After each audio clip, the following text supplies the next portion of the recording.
program is from E, the National Educational Television Network. NET Journal. A look at the events and issues of the world today.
At the wheel of this car is a man torn between two worlds.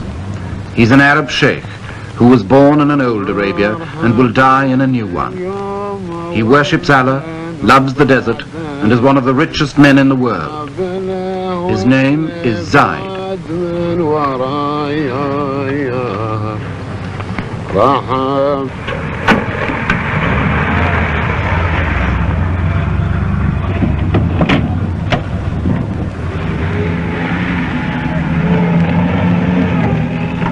Zaid rules a little kingdom in Arabia called Abu Dhabi. 20,000 people in a stretch of sand and salt flats about half the size of Denmark. To the tribesmen who follow him everywhere, he's the undisputed boss. His forefathers ruled the desert from the back of a camel. He rides it in a limousine. But he remains, as they were, the center of tribal life. He's the man you serve, the man you hunt with, and the man you fight for. Above all, he's the man who leads. Wherever Zaid goes, his men go too.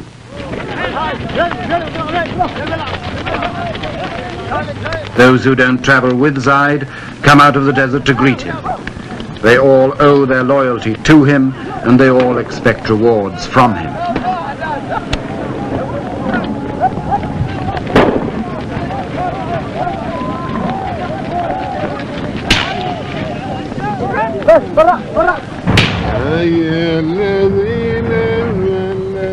Zaid's tastes have not been influenced much by his money. He likes the simple life, to drive himself, to go hunting and camping in the desert, to be with his people as a sheikh should be, to follow the ways of the old Arabia.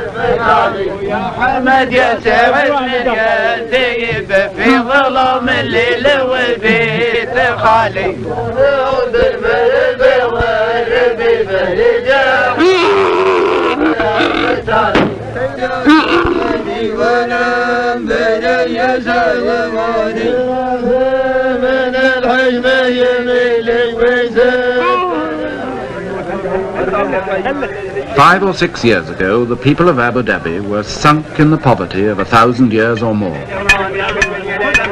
The 20th century had passed them by. Today, their ruler, Zaid, is one of Arabia's nouveau riche, who's acquired overnight a fortune from oil. His income could give $5,000 a year to every man, woman and child in the place, enough to make Zaid a multimillionaire.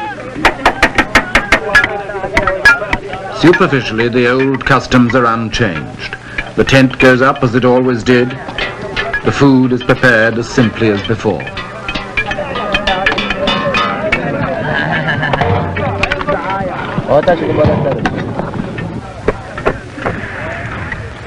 Zaid's natural pace is leisurely, almost indolent.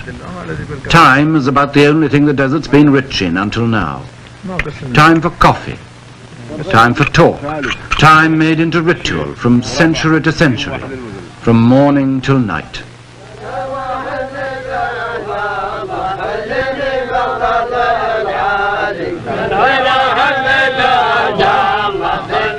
These girls will swing their hair, and these men will chant hour after hour.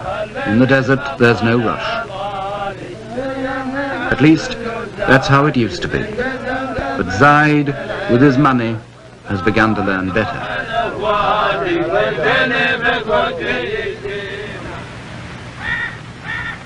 In this palace in Abu Dhabi, Zaid had a brother. His name was Shakput, and for more than 30 years he ruled Abu Dhabi in poverty and comparative peace. Shakput's rule was traditional. His word was law, but he stayed close to his people. Anyone was free to talk to him any day in the Majlis, the tribal council, and as long as they had no money, they were all relatively contented. And then in the 1960s, Abu Dhabi struck it rich, and its troubles started. In a year or two, people were demonstrating about work and wages who'd never had either in their lives before. The grumbles grew as the money mounted, because Shakput was a miser. All his life he'd been a poor man. Now that he was rich, the skinflint habits stuck. And like a man who's won first prize in a lottery, he found his money made few friends.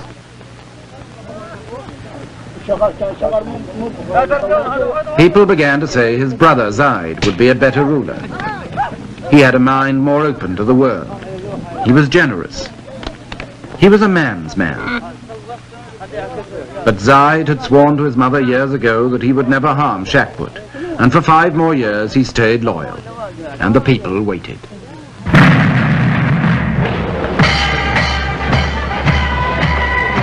The oil flowed.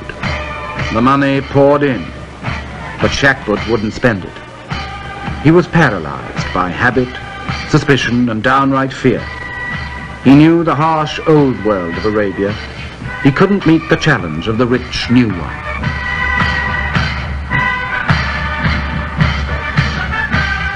By 1966, just 5 years after oil had first been found in Abu Dhabi, Shakput's wealth destroyed him. Zaid sent him into exile and took command himself, ready to say farewell to the old Arabia. But how was he going to do it?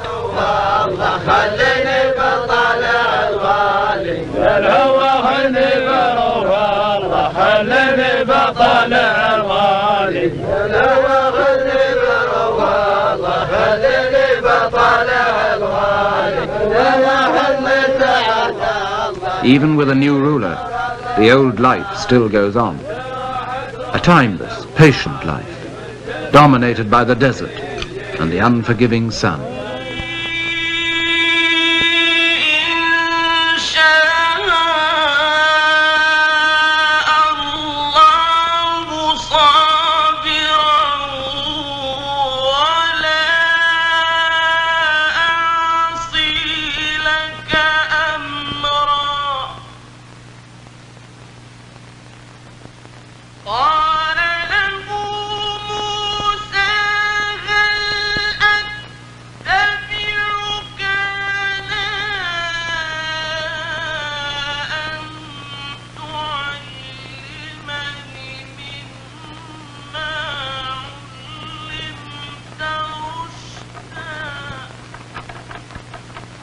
Arabia is a land of terrible heat and terrible bareness. A tract of desert as big as Western Europe, practically untouched by the world until a few years ago.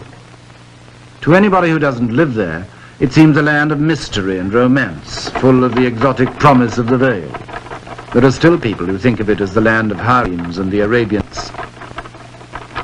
In reality, it's a harsh and lonely place.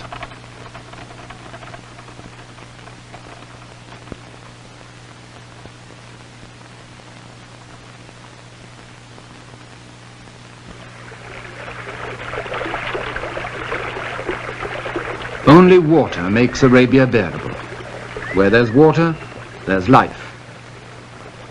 Water is so important that the Arabian oasis became the direct inspiration of the Muslim idea of heaven. And no wonder, when you come to the cool shade of the date gardens after the heat and emptiness of the desert, the oasis seems literally heavenly, a place of pure pleasure.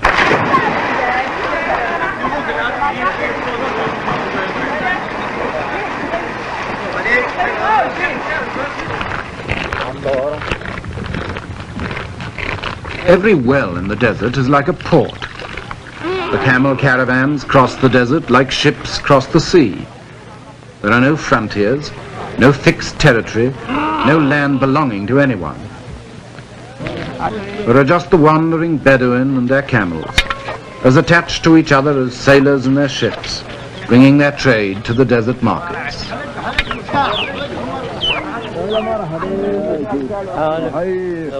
It's a hard life in Arabia, and it breeds hard men, but it's as perfectly adjusted now to the hard land it's lived in as it was in the days of Abraham, the father of all the tribes. There's still a sort of biblical rhythm about it. If you want to know what the loaves looked like in the Bible parable, here they are, baking in Arabia today just as they did 2,000 years ago on the shores of Galilee. And I don't suppose the fish have changed much either.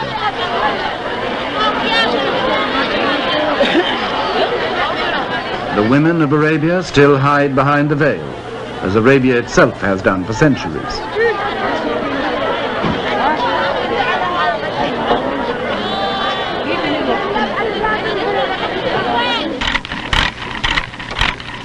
Around the coasts, the Arab boats are made today by hand and eye and ancient equipment, much as they were when the spice trade and the slave trade kept them busy from China to the shores of Africa.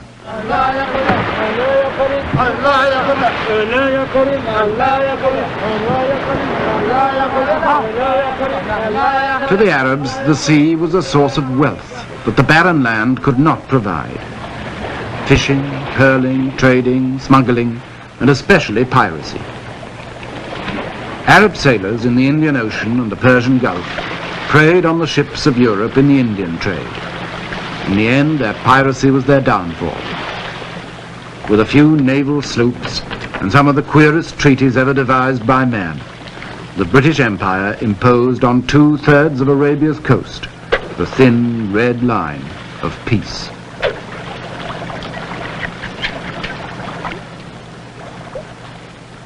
But neither the empire nor peace got much further than that. The sea was all anybody cared about. As long as that was safe, the land could rot, and so it did, in neglect and perpetual tribal warfare.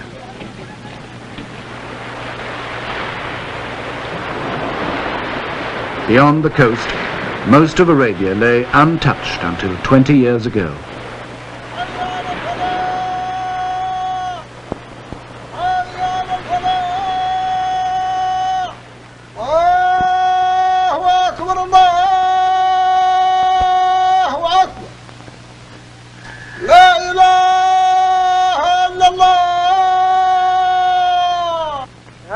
God is great.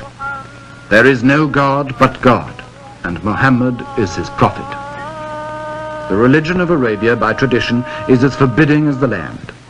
It's nearly 14 centuries since Arabia was the birthplace of Islam, but it's still the home of the most devoted of all the followers of Muhammad.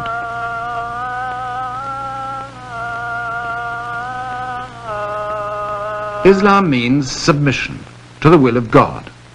In the desert, there isn't much you can do but submit and pray for God's mercy.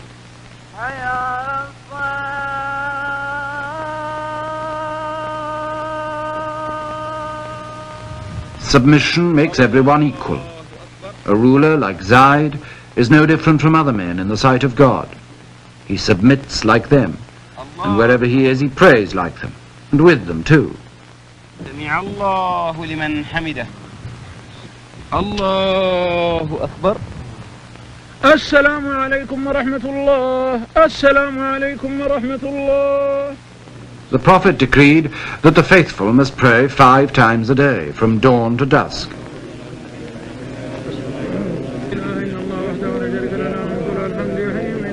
You can pray together or alone, with a priest or without one. But your submission to God is complete. You're his slave. And you can count on your fingers like a rosary in 99 different ways. May God be praised. May God be praised. May God be praised.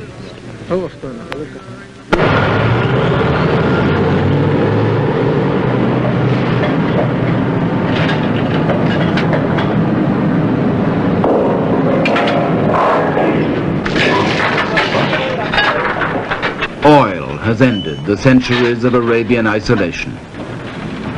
Oil means money. It's worth nearly $6,000 million a year around the Persian Gulf alone. And although most of the Arabian oil fields have been in production less than 20 years, their wealth is cracking the old life of Arabia wide open.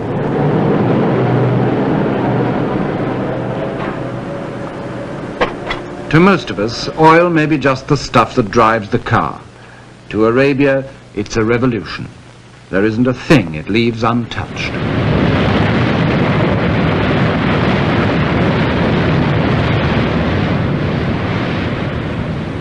It makes the desert rich. It brings the prospectors and the lawyers and the map makers to divide it.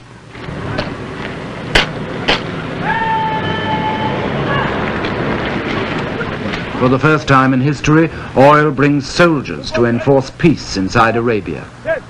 Frontiers need soldiers to patrol them. Prospectors need soldiers to protect them. So the tribesmen who once fought each other and raided the ships and commerce of the world are paid and trained as soldiers to maintain the new law.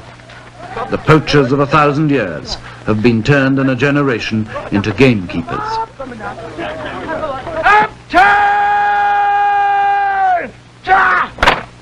تمام من اليسار أديتان تام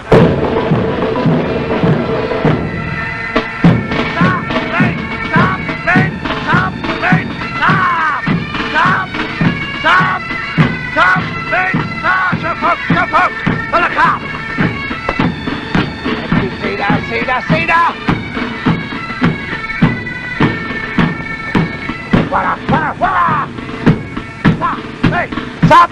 Wait! Stop! Wait! Stop! Stop! Wait! Stop! Wait! Stop!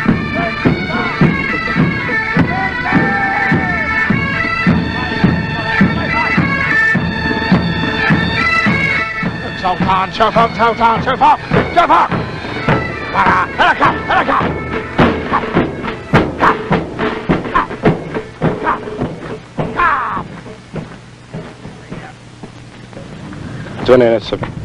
245, sir. 245. Money begins to make its mark everywhere. The sheikh gets millions, the soldier only a scrap, but it buys a new life for both of them. 302, sir. 302. 245. Your train wire. Sold! Sold! Sold! Sold! Sold! Sold! Sold! Sold! Sold! Sold! Sold! Oh! Oh! Oh! Oh! Oh!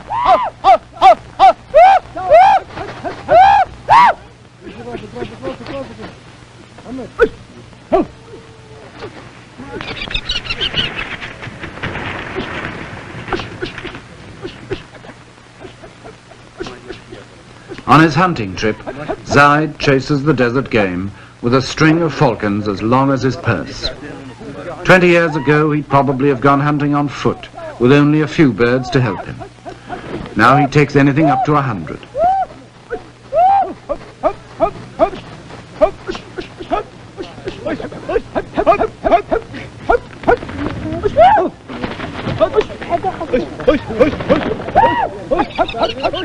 Each of Zaid's followers has a falcon to look after. They train them, stroke them, talk to them, practically sleep with them.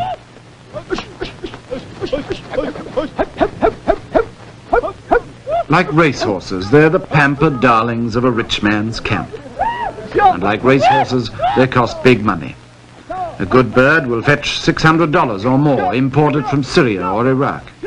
And with so much oil money in Arabia now, the price is rising every year.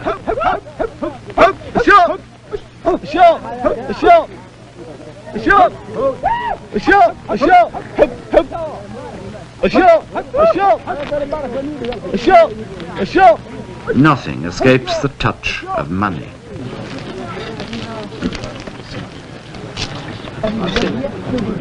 Money changes all relationships.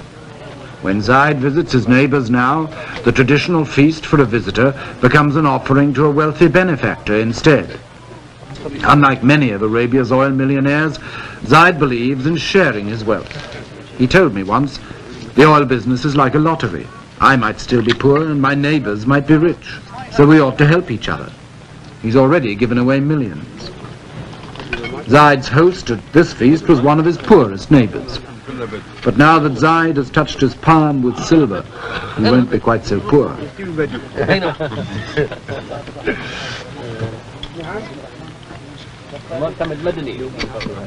The feast is traditional: goat's meat, chicken and rice. And when the VIPs are finished, the lesser men move in.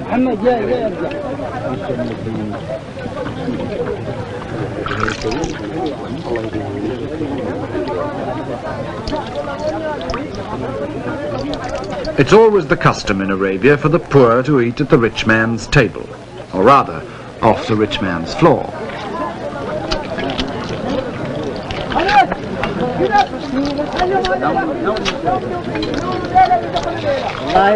When this lot are finished, there'll still be more to come, in descending order of rank and ascending order of hunger. It's not the most elegant spectacle, and it's not the choicest food, but in a harsh and hungry land, any excuse is welcome for a blowout, especially when it's held for a man with money.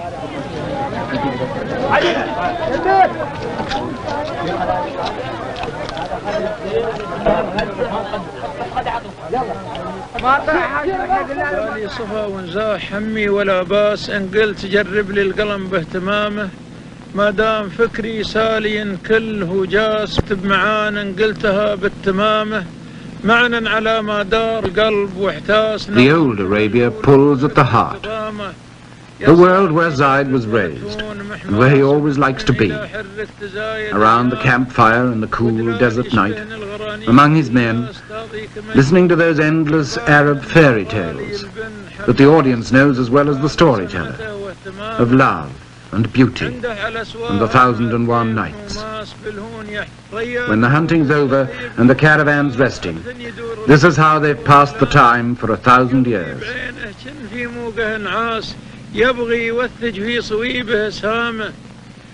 This is the old and sometimes beautiful Arabia, where time is endless and patience more so.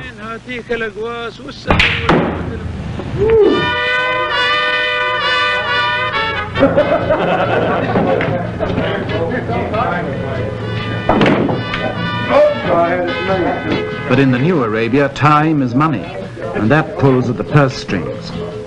This is the Arabia of the air-conditioned desert, the sanitized, sterilized caravan of the 20th century, with its international wealth and international accents.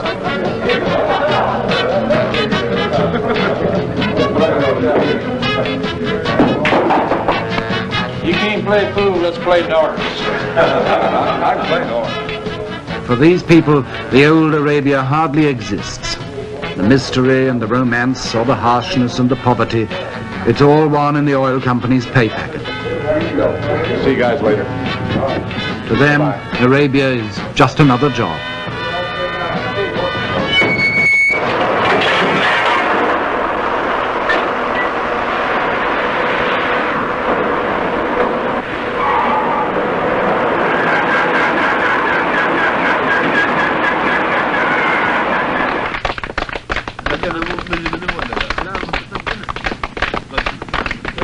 The fairy tale is over, and everyone now will live happily ever after in the dream world of the Arabian Nights. But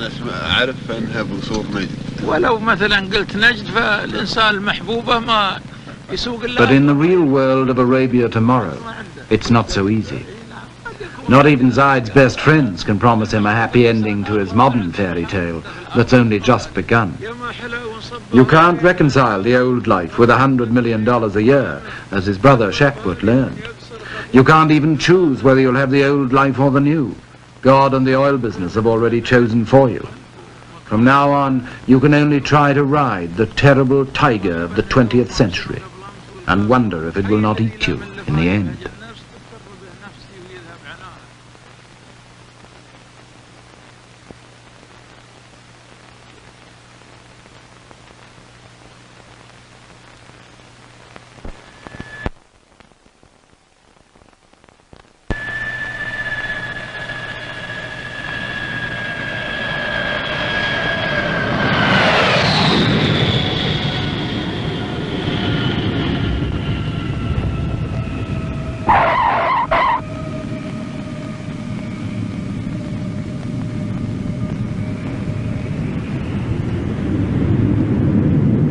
by the international jets and the local runabouts, the vultures of world commerce descend on Zayed's little kingdom. They're perfectly decent vultures, just bankers and businessmen doing their job. $100 million a year is a nice piece of export market to get your hands on, especially when the place so obviously needs your help.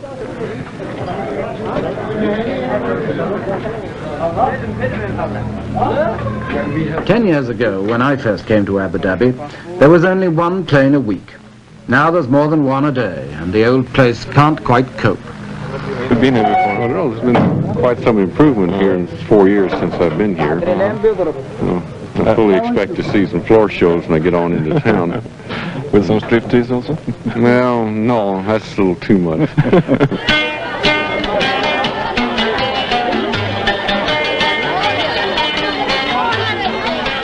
In Abu Dhabi town, at first sight, there isn't much sign of change. Shackbut's static rule left the town nearly as squalid as it always had been. And some of these people hardly know yet what's going to hit them, now Zayed's ready to spend his millions. The alleys are still dark and dirty.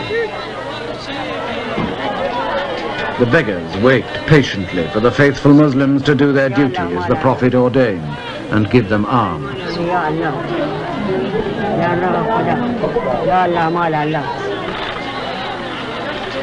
This is what Arabs call the souk, the bazaar or marketplace. And in Abu Dhabi, it's Bond Street and Fifth Avenue and the neighborhood supermarket all rolled into one.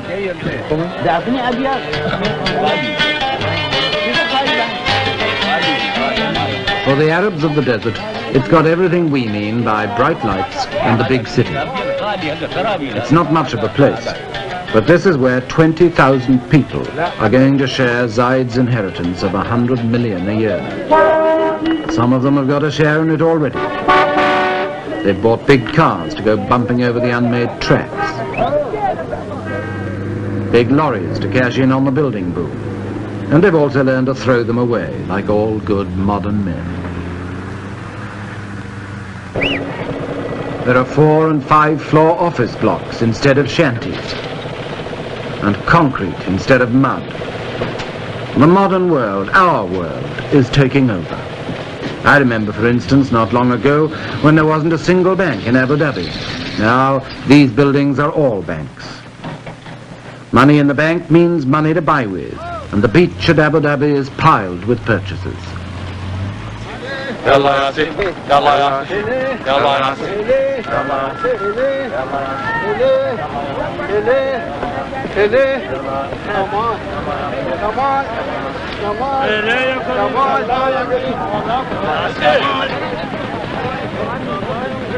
Abu Dhabi was built on a sandbank, so it's never had a proper harbour. But that didn't matter much when there was nothing but a few dates to ship out and a few tins to ship in. Now the whole modern world is dumped into the sand. Air conditioners and deep freezers, timber and steel, cement and typewriters, fans and filing cabinets. You name it and you'll find it here, sweeping in like a tidal wave on the old Arabian shore.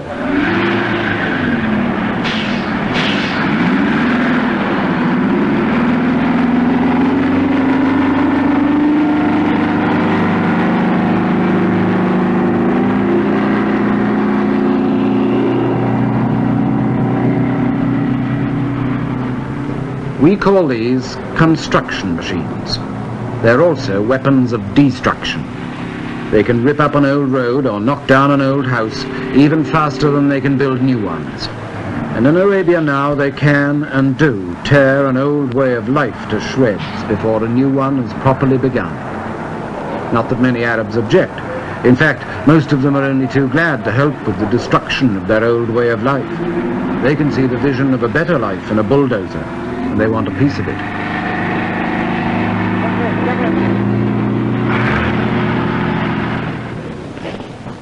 Someone, though, must try to strike a balance between building the new and wrecking the old.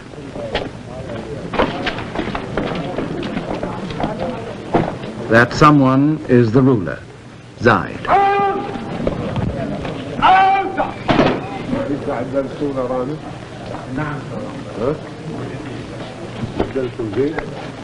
Zaid knows from experience that if he's too slow to destroy the old world, he may be removed like his brother Shakbut.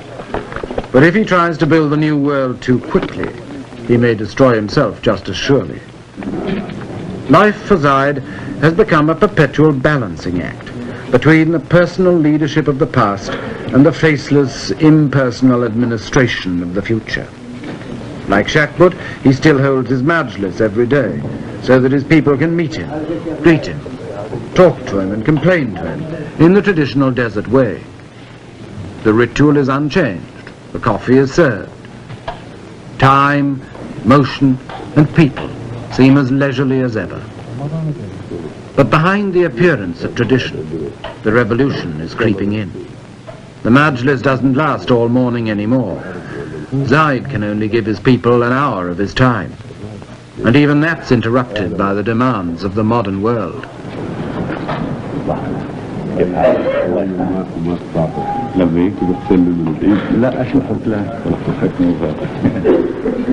Welcome to the international businessmen.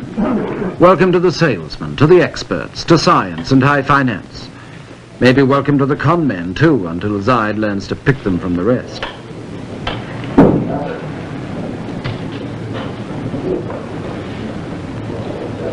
Of course they all sit down together. And of course they're all equal, East and West, the world and Arabia. The courtesies of the old world, mingling with the business of the new.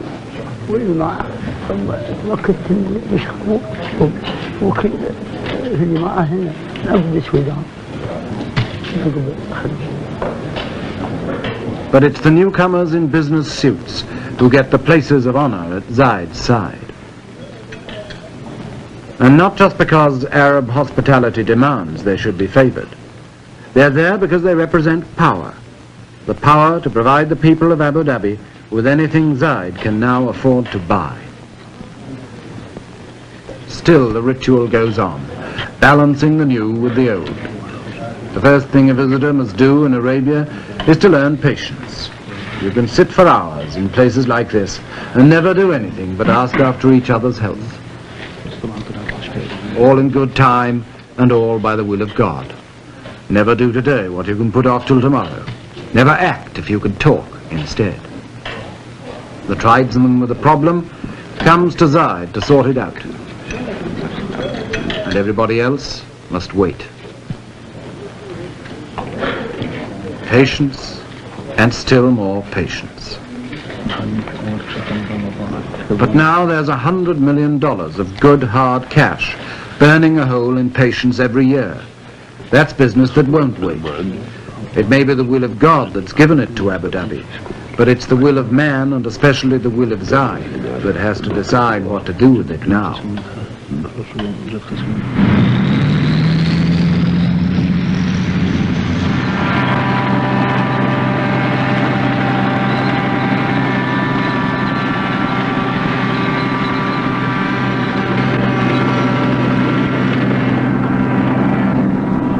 For 5 years after the oil began to flow, Abu Dhabi got nothing but piecemeal changes.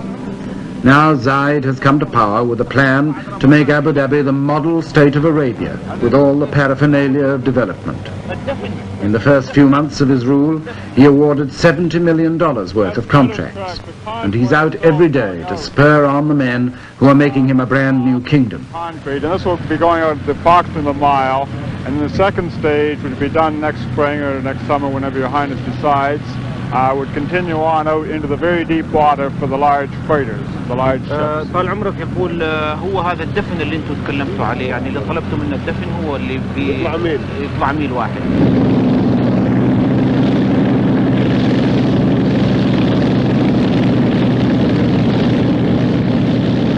The machines that come ashore on the beach are pounding the desert into new shapes. The men who descend from the aeroplanes are drafting a new world. You are working night shift also? Yes, day and night.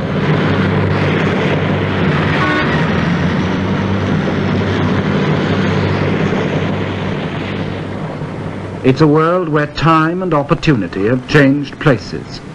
Yesterday, time seemed endless and the opportunities few. Today, time is short and the opportunities are infinite. Going out for approximately a mile, which we had discussed with you in your office when Mr. Griesbach, our design engineer, was here a month ago. Zaid told me once he didn't know what would happen in 10 years' time, but he felt he must give everything to his people now because they'd had nothing for so long. Schools and hospitals, wells and houses, an artificial deep-water harbour to replace the Abu Dhabi beach, a 4-lane highway and a water pipeline across the desert, an airport with a runway longer than London's.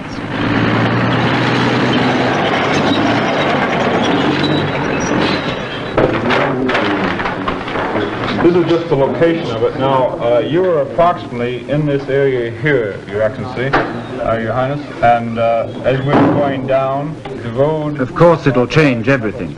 Zaid's told me that too. The first thing to go, he said, would be the Arab's love for his camel. But what's a camel to a VC-10? Oh, he would take very easily 4 or 5 of the big VC-10s. طال يعني المنطقة هذه الآن تسع حوالي 5 طائرات من الطائرات الكبيرة. And of course, the smaller the DC-3s, it would take quite a few. See, one of the difficulty things that we don't know how many aircraft will be coming in here, Your Highness, and this is one of the things which you yourself will have to decide how many airlines you'll permit to come into Abu Dhabi, and this will, of course, govern the number of aircraft here at any one time. Decide. Choose. Act. Sometimes, under these new imperatives, Zaid acts pretty hastily and harshly.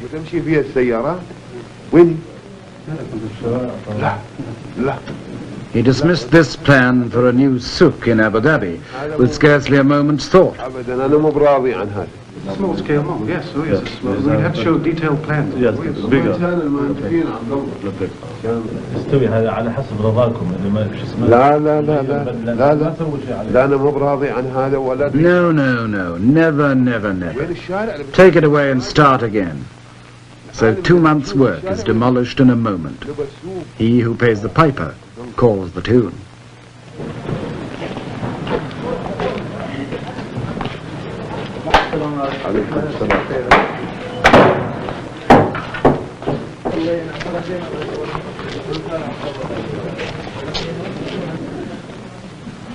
In the courtyard of Zaid's palace, the centuries slide back again.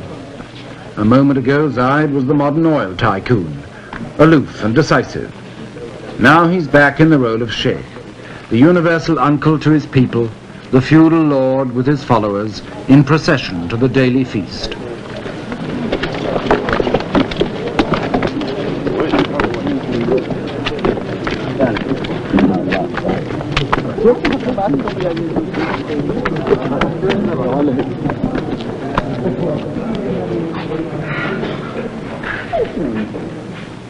To the tribesmen of the desert, used to bread and dates in the sand, Zaid's table is a revelation.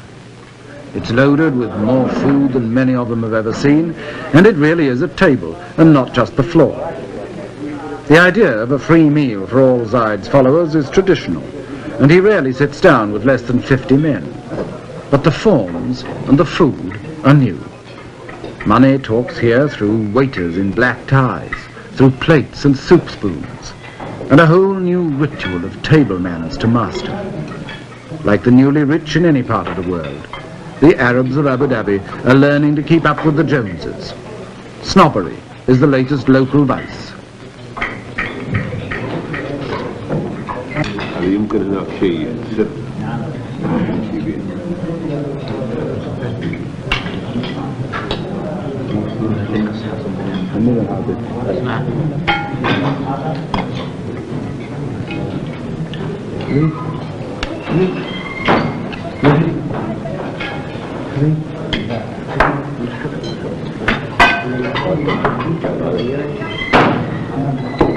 These are our rulers. These are our rulers. Good. What's this? That's the door. Yes, say, that's the door. That's the door. What's that? That's the ceiling. And what's this? This is the... While the fathers learn new manners, a few of their sons learn new tongues. That's the ceiling. Foreign languages and foreign teachers bring foreign ideas. That's the ceiling, yes. That's the ceiling. Yes. This is the floor. Good. Here's a pencil. Good. Here's a ruler. There's a picture. Good. Now all together, stand up. Yes, that's the window. Huh. That's the window. That's the door. That's the ceiling. This is the floor. Here's a pencil. Here's a ruler. There's a picture. Say. فإذا انشقت السماء وكانت فبأي آلاء ربكما تكذبان. But the old ways are still the only ways for most of Arabia's children. Schools like this, where the boys learn the Holy Quran by heart, haven't changed in 1,000 years. It's still the only sort of school most kids ever see, if they're lucky enough to see a school at all.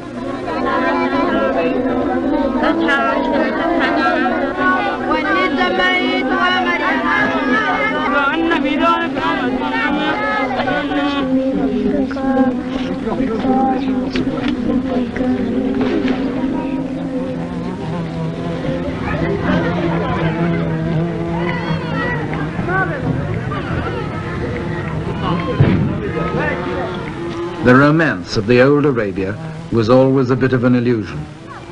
In reality, the place was and still is full of desperate poverty and sickness.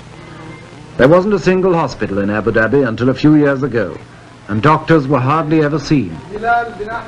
Now there's this American mission hospital, overburdened, overcrowded, forced to compromise, like everything in Arabia, between modern standards and old habits. It's something that we have not wanted to exist, these patients being in all together, but we've been working on it and we haven't come up with a good answer, simply because we don't have enough staff to watch all the doors. We lock the front door and they come in the back door or the side door. So we have gotten sort of used to it over the years, so that now we don't mind it much. When they're all in there together, it's their hard luck if they can't have the privacy of a personal examination with the doctor. The little children often have diarrheas or fever, colds and sores and abscesses and such to take care of. And then the local Arabs seem to have their share of accidents, falling out of a palm tree or off of a camel. And they seem to be sort of dangerous. They may fracture a limb or break a hip. And most all of the people are suffering from eye ailments of one sort or another, from the youngest child to the oldest man, with the ailment of trachoma, which is about 99% prevalent here. Many of them are suffering from tuberculosis. More and more we are detecting this disease as we go on with X-ray.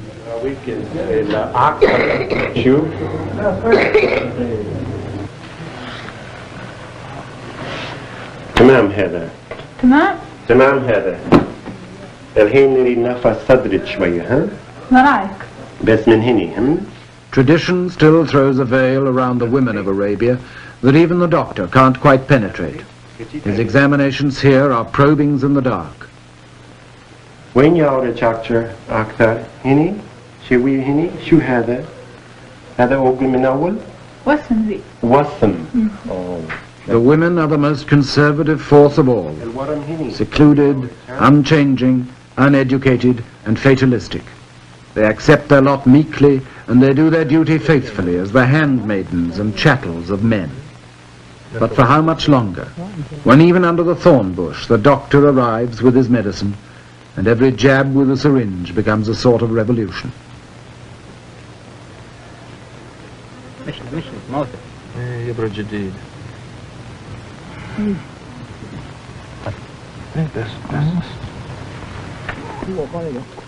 Some of it may be still a bit like faith healing. No doctor's skill could have cured this man's tuberculosis. The most that medicine could do was to give him a sort of comfort on the way to death.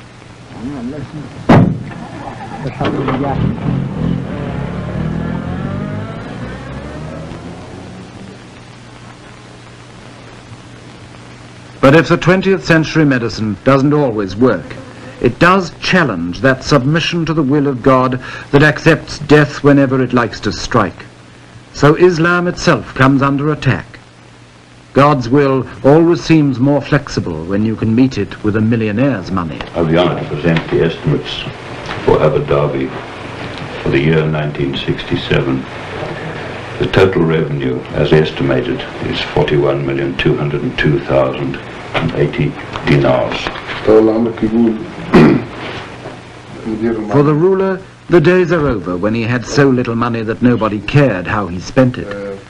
Now Zaid must have a budget and a British accountant to keep the books. Development expenditure is estimated at 23,275,671 dinars. Every penny is another nail in the coffin of the old Arabia, and maybe in the life of Zaid too. Dinar. You haven't included the airport building here, the terminal building, have you? The airport building hasn't been tendered for. It hasn't been tendered for. But this goes in the lump sum, does it? That goes in the lump sum of 10 million down here, yes. When I said that this included all the expenditure, there are things like the police, for instance, where it's impossible to get a true estimate. We have to wait the arrival of the new people to give us these estimates. I've put in 1/3 dinars for them to give them authority to spend. Outside Zaid's office, time still seems endless and patience still comes easily. His people have given up their lives to Allah. What God wills, they still accept. But the signs of dissolution are all around them, like the leisurely old world's cast-off furniture and the new office chairs that are waiting to take its place. As the officers grow, the people seem to shrink. When Zaid was simply the leader of a tribe, these men could meet him every day. Now he's the administrator of a modern state. He's forced to shut them out of his life. They can only wait while the world moves in a business suit.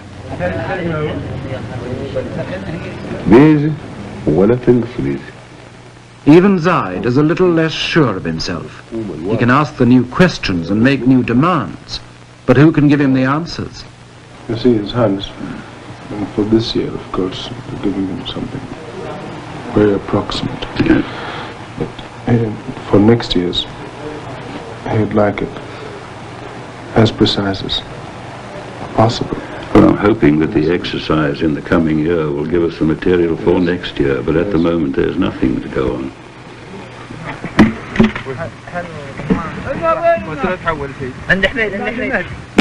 From their uncertainty about the new way of life, Zaid and his men go back to the desert as often as they can. The desert is still home, the place they knew before they were rich, and the only place they will really know until the day they die. In the desert for a day or a week or a month, they can go back to their old and simpler ways, to a genuine sense of comradeship that the modern world leaves no time for. There are no budgets and civil servants here, no plans, no figures, no complications, no closed office doors.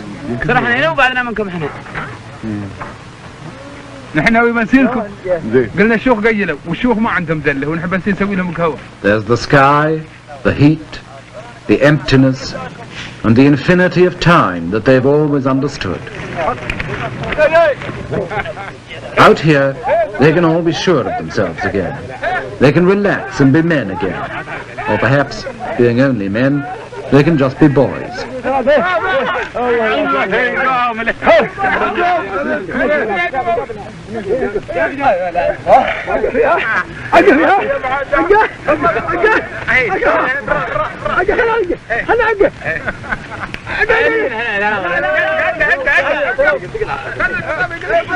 Even Zaid, the ruler, can let his hair down here and be one of the boys fighting a mock battle with his secretary.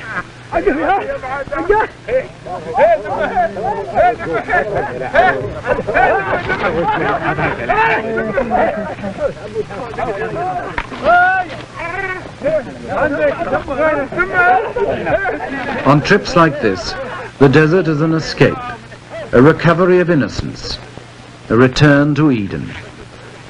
But like all escapes, it's also an illusion.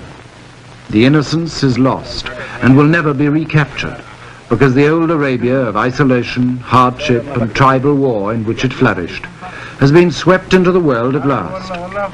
The unknown land has been more than just discovered. It's been uncovered in the past 10 or 20 years and dragged naked into everybody's sight.